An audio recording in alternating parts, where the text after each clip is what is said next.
Director and the retired General Abdul Qayyum, and I'm here to consult him about some latest information of the steel industry. Okay, Madam Emily, I welcome you to my office, and I'll be glad to give you full information about Pakistan Steel. We are proud of our friendship with China, and we are so proud that as part of CPEC major projects like the Rashakai exclusive economic zone, you are playing a very prominent role there. And now that you want to also invest in the steel sector, and you are interested in Pakistan Steel also to evaluate, I would like to give you initially a rundown, and then you can ask any questions if you have. Pakistan Steel, which was founded in 70s, was done by the Russians, and it has a capacity of about 1 million ton per year production. And we've been running it at 96% capacity when I was there as a chief executive and chairman of Pakistan Steel. It has a vast area of 19,000 acres, and but the plant is at about 4,500 acres plus the area for its raw materials and so on. This steel mill is unique in South Asia because it can be expanded to 3 million ton. Because we have two blast furnaces, we have a place for the third blast furnace. We have two steel converters, we have a steel converter, we have a place for another steel converter. And we have coke oven batteries and all that you understand because you're from the steel sector. And we have a powerhouse of 165 megawatt which can be activated. And then the beauty is that we have a sea channel coming into this. Plus our own dedicated jetty. Through the Qasem port, the ship comes right to our jetty.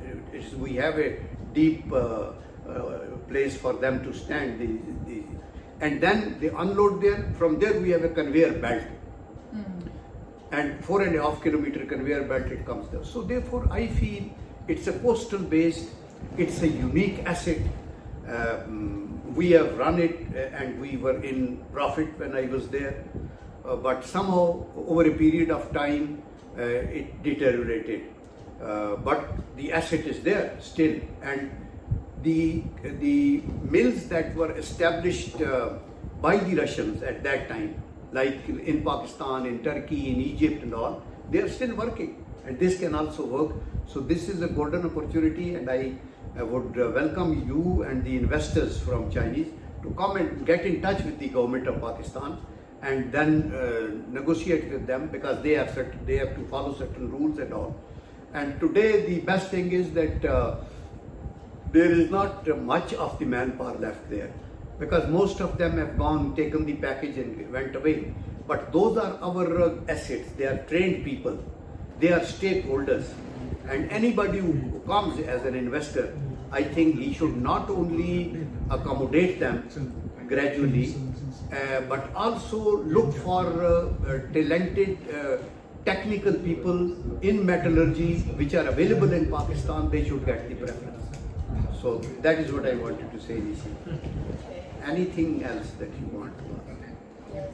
First, we want to know, maybe you can explain to us some simple words like how to purchase this steel mill, the basic procedure of purchasing this steel. Yeah, the point is that you'll have to get in touch with our privatization ministry. Okay. They will float a sort of a tender that we want to sell our steel mill, or we want joint venture, for example. And in that, then the bidders will come. Because when I was there was a proposal floated, and in that China, Russia, Ukraine, Austria, many countries initially showed interest. But finally then, because of certain shortcomings, the court observed that there were errors of omission and commission in the processing of this whole thing. They were not against privatization. No one was against privatization. So that is why it was then cancelled. But now you'll have to get in touch with the government of Pakistan. Privatization ministry is the right place, and they will give you the rules of the game, and it will be a fair competition. And I am sure the Chinese have and all. I went to China many times to see their steel industry. I visited your Bao Steel, which produces 10 million ton per year, and they are being run so well. And I tell you, Pakistan, since it's a big market, over 200 million people, and our steel requirement is about more than 8 million ton a year. But we are producing now we are not producing anything from steel mill, but private industry is there, and we would like to protect them too. But we would like them to get into competition. And the Chinese, if they can produce better steel, and they can, because steel requirement is constantly increasing. You making motorways, you making airports, tunnels, many housing constructions and all that. It is so the basic of the industrialization. Yeah, this is how it is increasing. So I would suggest that it will be a very good thing, and you must, in addition to putting your heart and soul in the exclusive economic zone in which you are participating and your industry is coming, you must also go and visit steel mill and see for yourself what is there, and then you will be really very happy to see that it can further. It has a 100-bed hospital. It has workers living areas also, with a lot of them there. Before we haven't got the chance to visit that steel mill, but we already heard a lot about it. Like it is the biggest one in Pakistan, and also it has the great location. Like it's very close to the port, and it's very convenient compared to our location. But the only concern for investors is the workers. I heard it's about the retired workers. So this is the only concern, that we have to look after these issues. So. You're very right. I tell you, first thing that you said is very important, that it has a strategic location in the sense that it is between the national highway and super highway, and above all it is coastal based. Then you don't need to spend money on transportation of iron ore and coking coal which comes from far-flung areas. So therefore one location is very good, and this can be part of CPAC project and can augment all the construction work that we have to do here and make these motorways and all that here. Secondly, about workers, you said, I think it is now not a much problem, because most of the workers were compensated and retired. Now I think it is only few thousand there, because when I was there, they were 17,000. Then we cut it down to 12,000 because we gave them a choice to leave after we gave them a handsome package. And now this last government again gave them a package, and many of them left. So I think there will be very few now there, and that not be a big problem, but they are the stakeholders. Those who are there must continue and gradually be weeded out, which are not required. But new inductions should be preferably from Pakistan. We can give you the list of qualified people that we have, because we have also a metallurgical training center in the steel mill, from where we had apprentices and we gave them technical training, and we have fine metallurgist, chemical engineer, mechanical engineer, and at that time I gave them international certificates, ISO 9000, ISO 14000, for labs, for environments, for everything we got them at that time. But then unfortunately it came to a grinding halt because of certain mismanagement. It was bad governance and nothing else. So I also want to know, how about the machinery situation there? Because someone even said that some of the machineries are not that good right now. Those are quite old right now. Yeah, point is they are old. That is true, because 25 years. But the mills, steel mills, which were erected by the Russians, Soviet Union at that time, they are still running in the world, and you can upgrade them. your hot rolling mill, your cold rolling mill, your billet mill, your steel converters, bowsers, small repairs in it, then even the furnaces. You see, you have to do the brick lining because if they are not working, so it needs initial investment. But then I tell you, its market is not only Pakistan, it is also Afghanistan, it is the region. You can even export, you can export back to China some of these steels because here you will have labor cheaper, the industry is located very well, and with less price you can produce better quality and compete internationally, and you can export. Okay, and how about the power situation there? Like you said, it's 168 megawatts power. Is it still there, or since it's not functioning? Yeah, no, there are 3 generators, each having 55 megawatt power, and they can be set right, and they can help you. But even with the presence of those 3 generators and 165 megawatt, when you initially switch on the hot rolling and cold rolling mills, then there is a big requirement of about 30-40 megawatts. At that time, then we used to depend on Karachi electric supply company. Yeah. We had their connection also. So initially it will build up, and finally when we produce, we will also export our electricity to them.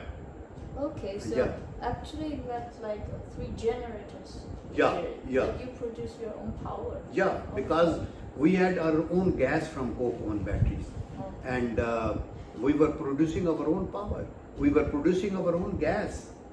Good. Yeah, and we had 110 million gallon water reservoir, big water reservoir. You see, these are the initial requirements for any industry: energy, water. But if you don't give them good governance, then everything fails. So that is there. And what is your opinion about the steel market here in Pakistan? You know, this Pakistan steel mill is a huge steel mill. So once they started functioning, I think, what do you think about the market? I think the market cannot take so much steel products. No, I think with the passage of time, one, that the population is increasing, housing industry is picking up, and then big roads are being made. You have to make ML1, this is main line railway, one from Peshawar to Karachi. You have to replace your gas pipelines, for example. We have sui gas, and they are over 60 years old. You need steel for transmission lines, and we need that. So I think there is tremendous requirement, and then in the market you succeed if you produce quality stuff and give it on better prices. So it's a win-win situation. You see, the only requirement is good management, quality stuff, and meeting the targets. And I am sure big industrialists, they will compete. They have all the right to compete. The local industry is also there. So before the main raw materials are the iron ore, right? So you got the iron ore from local or imported? Yeah, you're right. You see, we need iron ore and coking coal. We had iron ore in Balochistan, but somehow its Fe content was low. Yes. You I've see, heard about that. yeah, and then we made a beneficiation plant in Balochistan to upgrade that because it had more phosphorus and Fe content was less. But that wasn't working well because you put substandard iron ore in the furnaces, then the quality of steel is not good and the equipment will also suffer.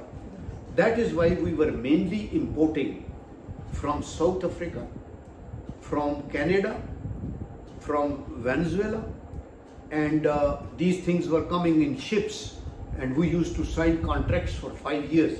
But since China has all these minerals with them, so I think you will have no problem. But this is But all then the important. best choice is to get those from Afghanistan, which is near to Pakistan, and they Yeah. got a pretty good iron ore there. And I heard that Pakistani government right now they are importing this coal from Afghanistan. Yeah. Yeah. Maybe iron ore from Afghanistan It's would the be a best blessing. way. Would be a blessing because it can quickly reach from there to Balochistan and then to Karachi on the main CPAC route. Yes. You see, it can go there. But in addition to that, we have been importing iron ore from Iran. They also have a good iron ore in the area. I visited their mines too. So I think you can explore. And in addition to that, why not in Balochistan of Pakistan? Because your people are very good. You have the experts who can just see the mountain and understand what is there and how can they extract that. So in those mountains you may find better quality iron ore and that can be used. Thank you. Oh, Thank you so much. I'm so grateful. I hope this will help you, your company, Century Steel, and pay my profound regards to your chief executive, Mr. Lee. He's most welcome. Whatever in my humble capacity I can brief him, I will do that. But then you'll have to get in touch with the government and get the things sorted out. Thank you very much.